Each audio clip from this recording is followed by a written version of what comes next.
Muy buenos días con todos. El día de hoy se me ha encargado lo que es hacer la revisión de un caso clínico, ¿no? De un paciente que fue tratado en nuestro servicio y también en nuestra institución, ¿no? Este viene a ser un caso de un paciente bien particular, ¿no?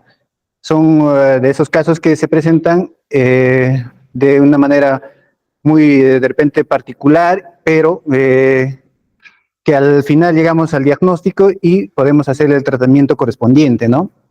Entonces, como título tenemos lo que es la presentación de un ampuloma en un paciente joven.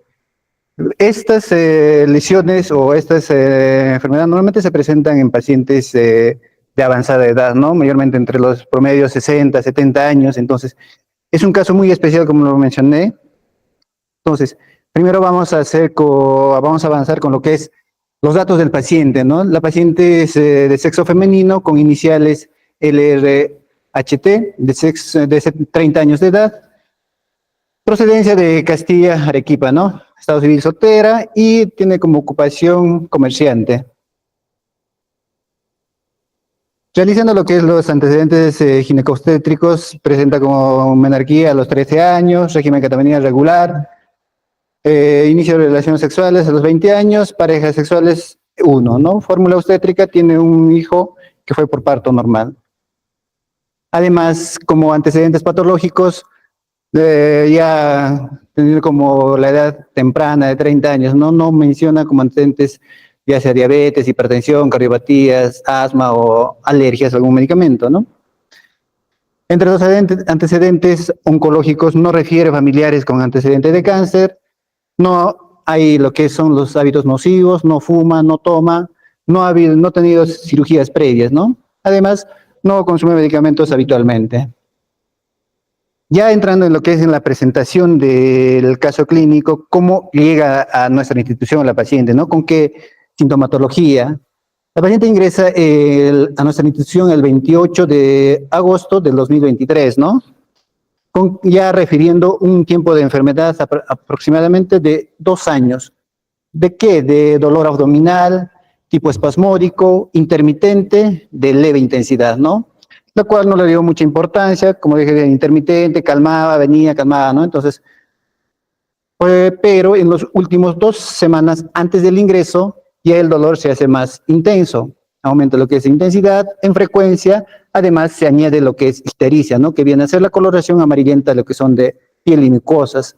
Además, se evidencia lo que es coluria, que viene a ser lo que es las orinas oscuras o cargadas, que le llamamos, ¿no? Además, en los últimos días, lo que es náuseas y vómitos, por lo cual acude por el servicio de emergencia y se le admite, ¿no? Entonces, ya teniendo toda esta sintomatología, se le hace lo que es el examen físico, ¿no? En el examen físico, preferencial tenemos lo que es el paciente en aparente buen estado general, buen estado nutricional, buen estado de hidratación, ¿no? Mucosas húmedas, rosadas, tórax, a nivel de tórax, el murmullo vesicular pasa en ambos campos pulmonares y no se auscultan ruidos sobregrados. A nivel abdominal, blando, depresible, ruidos adrenales presentes, leve dolor a la palpación profunda a nivel de hipocondrio derecho y epigastrio. Además, a nivel de extremidades no se evidenciaba edemas, no había adenopatías tanto cervicales, axilares, ¿no? Y a nivel neurológico con Glasgow de 15. Ya teniendo toda esta clínica de una paciente de 30 años de edad con dolor abdominal, ictericia, entonces se le pide lo que son los exámenes auxiliares, ¿no? Para hacer una presunción diagnóstica que vamos siempre de lo más fácil, ¿no? De esto, el más fácil o el más accesible es una ecografía, ¿no? Entonces, ya con toda la clínica que tenemos, podríamos, digamos, aludir a una patología hepatobiliar de repente, ¿no? O a nivel vesicular. Entonces, se hace una ecografía hepatobiliar donde informan una marcada dilatación, lo que es de las vías biliares intra y extrahepáticas. Además, informa como un colédoco de 22 milímetros. Entonces, estamos viendo que está súper dilatado, ¿no? No visible el colédoco en su porción distal. Y la vesícula biliar también estaba, digamos, con su distendida, pero no se evidenciaba litos en su interior, ¿no? Entonces se solicitó además exámenes hematológicos donde evidenciamos una hemoglobina de 10.8, una leucocitosis, ¿no? De 12.950 y las bilirrubinas en 6.98, ¿no? Esto ya veíamos por la ictericia, ¿no? Entonces estaba aumentado a predominio de lo que es de las bilirrubinas directas. Además, lo que se evidenció también es la elevación de lo que es GGTP y la fosfatasa alcalina, ¿no? Que nos orientan más a un patrón obstructivo. Entonces, con todo esto, podríamos aludir, digamos, algún diagnóstico, o como que, por ejemplo, ¿no? Teniendo una paciente de 30 años con dolor abdominal, ictericia, náuseas, vómitos, y no nos informa que presentan cálculos a nivel de la vesícula biliar, ¿no? Entonces, puede ser que ocurra de repente que se haya movilizado un cálculo a nivel de la vesícula y que haya pasado, ¿no? Eso siempre y cuando ya haya tenido un solo cálculo, ¿no? Y que está obstruyendo a nivel del colédoco distal. Entonces, está cursando con un cuadro de una coledocolitiasis o una colangitis, ¿no? Por el aumento de la leucocitosis. Entonces, para evidenciar o descartar que tenga o no lo que es los cálculos a nivel de vía biliar, ¿qué tenemos que hacer o cuál es el examen recomendado en este caso? Una colangioresonancia, ¿no? Entonces se realizó la colangioresonancia y vemos que en los diferentes cortes, tanto axial, coronal y en la reconstrucción, vemos acá la vesícula biliar bastante distendida, de paredes regulares aparentemente, ¿no? No se evidencia acá la consistencia interior. Además, acá vemos el colédoco con bastante dilatación. Acá igual en los cortes coronales, ¿no? Como vemos las vías biliares intrahepáticas dilatadas, el colédoco también dilatado, pero en la parte distal no se observa, ¿no? Además evidencia que no hay pasaje de lo que es el contraste a nivel del duodeno, ¿no? Y esto de acá es la vesícula biliar, ¿no? Que está distendida, ¿no? Igual en la reconstrucción, lo mismo a nivel de la parte distal, no vemos lo que es el pasaje de contraste a nivel del duodeno. Entonces, ¿qué nos informan en la colangioresonancia? Una formación que provoca defecto de represión en la porción distal del colédoco y tiene aspecto de litiasis, incluso lo mencionan, ¿no? Entonces sospechan que podría haber incluso un cálculo a nivel de parte distal del colédoco, incluso en la zona ampular pudiera corresponder a un ampuloma. Entonces también están sospechando que podría haber una lesión a nivel de la ampolla de Vater, ¿no? Un ampuloma, con evidente dilatación de la vía biliar y intrahepática, como se ve, ¿no? Además, distensión de la vesícula biliar, sin litiasis y no compromiso del conducto pancreático. Entonces, no se ve el conducto pancreático dilatado, por eso que lo mencionan ahí, ¿no? Entonces, se realizó con todo esto lo que son se solicitan los marcadores.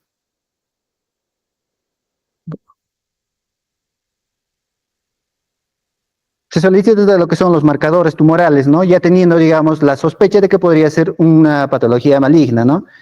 En esto de los resultados tenemos los antígeno carcinoma embrionario en 3.19, el CA19.9 en 98.36. Este CA19.9 es un marcador tumoral que, digamos, nos ayuda a distinguir en las patologías tanto de páncreas y hepatobiliar, ¿no? Y vemos que está relativamente elevado, pero no es específico de estas enfermedades, ¿no? También pueden presentarse elevación en patologías benignas como coledocolitiasis, colangitis o una colestitis incluso, ¿no? Además, el alfa-betoproteína que estaba dentro de valores normales. Ya teniendo todo esto, los estudios realizados la colangioresonancia, donde nos hacen la sospecha de que pudiera haber una lesión maligna a nivel de la ampolla de Vater. Bueno, esta estructura se encuentra a nivel de la segunda porción del duodeno, entonces, ¿cómo podríamos identificar si realmente hay una lesión en esta ubicación, ¿no? Entonces, la única forma, o bueno, una de las formas es haciendo una endoscopía, ¿no? Y observándolo directamente. Entonces, eso es lo que se realizó, ¿no? Una endoscopía digestiva alta, donde llegó hasta la segunda porción del duodeno y observando a nivel de la desembocadura de los conductos biliares, ¿no? Entonces, ¿qué se observó en la endoscopía? Una pangastropatía eritematosa hacia la rodilla duodenal, se aprecia compresión extrínseca, ¿no? Entonces, Acá, a nivel de la rodilla, informa que se aprecia una compresión extrínseca, ¿no? Y distal a esta, o sea, más abajo a esta, estamos ya más o menos a nivel de la ampolla, lesión proliferativa friable a roce de aproximadamente 8 milímetros, ¿no? Es lo que se observa ahí, que no, a ver, además no informan que no distingue lo que es la papila, ¿no? Entonces, se le tomó múltiples biopsias, tanto del estómago, de la parte eritematosa y también a nivel de la lesión, a nivel de la ampolla de Batter, ¿no? Entonces, se espera lo que son los estudios de anatomía patológica que llegan 6 días posteriores y los resultados a nivel de la anatomía de la que es la papila duodenal informan como un adenocarcinoma tubulopapilar moderadamente diferenciado, ¿no? Entonces, a esta fecha ya tenemos lo que es la confirmación de anatomía patológica, que estamos hablando de una patología maligna a nivel de la ampolla de Batter, ¿no? Entonces, ya teniendo el diagnóstico histoquímico, lo que procede a hacer lo que es la estadificación de la enfermedad, ¿no? Si la enfermedad está localizada solo a nivel de la ampolla de Batter o de repente ya ha hecho metástasis a otros órganos o a distancia, ¿no? Entonces, los estudios que utilizamos de preferencia para hacer el estadiaje de las neoplasias son las tomografías, ¿no? Tomografía tanto de tórax, abdomen y pelvis, ¿no? Las cuales se solicitaron, ¿no? A nivel del tórax informan como no evidencia de metástasis, ¿no? A nivel abdominal no hay metástasis hepática, no hay signos de carcinomatosis, pero evidencian adenopatías peripancreáticas sospechosas, ¿no? Además, no hay líquido libre. Con todo esto, se hace un diagnóstico clínico, ¿no? Un diagnóstico clínico donde tenemos un ampuloma localmente avanzado por la presencia de las adenopatías peripancreáticas, ¿no? Entonces, ya teniendo el diagnóstico clínico de esta patología, lo que procede es hacer el tratamiento, ¿no? ¿Cuál es el tratamiento de este tipo de lesiones o de este tipo de neoplasias malignas, ¿no? Entonces, antes de eso, vamos a mencionar un poco cuál es o qué es ese ampuloma, ¿no? El ampuloma viene a ser una lesión maligna que se localiza a nivel de la ampolla de Batter y que pertenece a un grupo de patologías que son las neoplasias periampulares, ¿no? Que son 4. El más frecuente viene a ser lo que es el cáncer de cabeza de páncreas, en segundo lugar lo que es el cáncer de duodeno, en tercer lugar está lo que es el colangiocarcinoma distal y en cuarto lugar el ampuloma, ¿no? A nivel de la ampolla de Batter. Entonces, estas 4 patologías o tumores periampulares, cuando están localizados o localmente avanzados y son resecables, el tratamiento viene a ser la cirugía, ¿no? Que es la cirugía de Whipple o la duodenopancreatectomía cefálica. Entonces, eso es lo que se procedió a hacer, ¿no? Entonces, previa preparación del paciente, ya sea, digamos, este procedimiento son complejos, ¿no? Que demoran en un promedio de 8 a 10 horas en sala de operaciones y que consiste en la resección de lo que es la parte distal del estómago, todo el marco duodenal, hasta unos 15 centímetros de lo que es del yeyuno, ¿no? Entonces, además de toda la cabeza del páncreas, la vesícula biliar y toda la vía biliar por encima de la desembocadura del conducto cístico. Entonces, todo eso tiene que salir en bloque, ¿no? Y acá ya tenemos, después, digamos, de haber sacado todo eso, y posterior a ello se tiene que hacer la reconstrucción del tránsito intestinal, ¿no? Entonces, ¿cómo se hace la reconstrucción?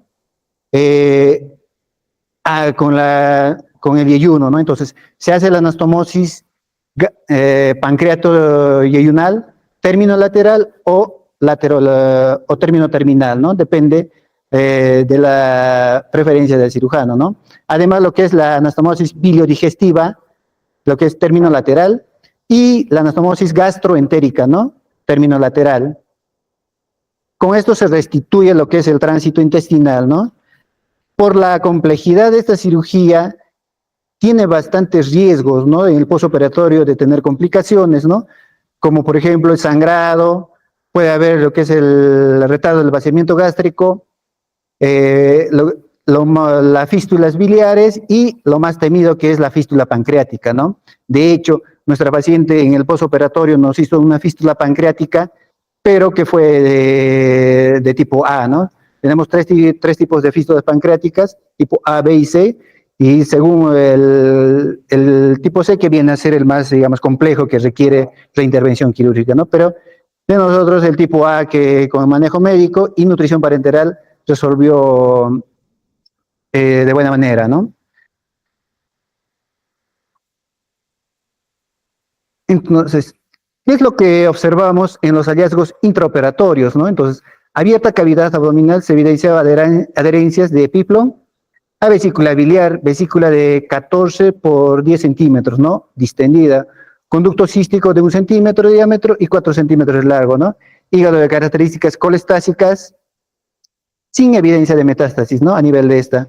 Tumor en la segunda porción del duodeno de aproximadamente 4 centímetros, ¿no? Que se encuentra en la luz del mismo y no compromete la serosa, ¿no? No se evidencia, no sobrepasa lo que es la serosa. Adenopatías peripancreáticas e intercabo aórticas. Estas adenopatías intercabo aórticas solo se palparon, ¿no? Entonces, en la cirugía se va todo lo que son, lo que es las adenopatías peripancreáticas, ¿no? Que se saque en bloque. Y además el Wilson se encontraba de 0.3 a 0.5 milímetros, ¿no? En la cara posterior. Vesícula con titítérico, no había citis, no carcinomatosis. Quedan las adenopatías a nivel intercabo aórticas, ¿no? De aproximadamente 1.5 centímetros. Y el sangrado intraoperatorio fue de 500 cc aproximadamente. Entonces, ¿cómo se ve la anatomía patológica de la pieza operatoria? Es más o menos así, ¿no? En bloque, toda la vesícula biliar con lo que es la vía biliar por detrás de acá del duodeno, el estómago, todo el marco duodenal, la cabeza del páncreas y lo que es la parte proximal del yeyuno, ¿no? Ya una vez hecho lo que es el análisis histopatológico de la pieza operatoria, nos informan como el sitio tumoral a nivel periampular, el tipo histológico, adenocarcinoma tipo intestinal, un grado moderadamente diferenciado, tamaño tumoral. Este viene a ser el tamaño real, ¿no? Ya en la patología, que es de 2.5 por 2 por 1.5 centímetros. Además informa como embolismo vascular y linfático positivo, infiltración perineural negativo, extensión tumoral limitada a lo que es a la ampolla de Vater, infiltra todas las capas del duodeno, incluso serosa, pero sin sobrepasarla, ¿no? Como habíamos visto a nivel macroscópicamente. Además, páncreas estaba libre de neoplasia y los márgenes quirúrgicos libres. Los ganglios extraídos fueron 22, de los cuales 2 presentaban enfermedad, ¿no? Ya teniendo lo que es los resultados de la patología de la pieza operatoria, ahora podemos hacer un estadio patológico, ¿no? Entonces, según las guías de la NCCN y la AJCC, para hacer digamos, el estadiaje patológico, utilizamos lo que es el TNM, ¿no? Entonces, según el tumor lo que invadía lo que es invadía hasta la serosa, ¿no? Pero en este caso el T2 invade lo que es la muscular, ¿no? Entonces, el T3 ya invade lo que es el páncreas, pero no había en la patología invasión de páncreas, entonces nos quedamos con un T2. Y en los ganglios, un N1, ¿por qué? Porque estaba comprometido 2 ganglios, y N1 que dice acá que está comprometido de 1 a 3 ganglios. Si es mayor a 4, ya se toma como N2, ¿no? Entonces, ya teníamos en las imágenes tomográficas que no teníamos metástasis a distancia. Con eso, estaríamos como un estadio 3A, que viene a ser cualquier T, ya con la presencia de un N1 y M0, un estadio clínico 3A. Ahora, ¿qué tratamiento le vamos a dar a un paciente con estadio clínico 3A, no? Si va a recibir más tratamiento o es suficiente con la cirugía. Bueno, estos pacientes reciben tratamiento adyuvante, ¿no? Posterior a la resección. Todos los estadios 3 reciben lo que es el tratamiento sistémico, ¿no? Con quimioterapia, ¿no? Incluso se evalúa lo que es a veces indicación a lo que es radioterapia, ¿no? Radioquimioterapia. Entonces, ya una vez hecho la recuperación del paciente, más o menos estuvo hospitalizado con nosotros 2 semanas posterior a la cirugía, en UCI 1 semana y en piso 1 semana más, ¿no? Con recuperación favorable, se da de alta, ¿no? Posteriormente En los controles, ya retirar los puntos, todo, se manda lo que es a la evaluación por oncología médica, ¿no? Para el tratamiento adyuvante. El 30 de octubre es evaluado por oncología médica, quien decide iniciar el tratamiento con quimioterapia adyuvante, ¿no? ¿A base de qué? A base de 5-fluorouracilo y leucovorina, recibiendo solo un ciclo. ¿Por qué? Porque presentó cuadro de hepatotoxicidad, por lo cual se suspendió y se cambia de esquema de tratamiento, ¿no?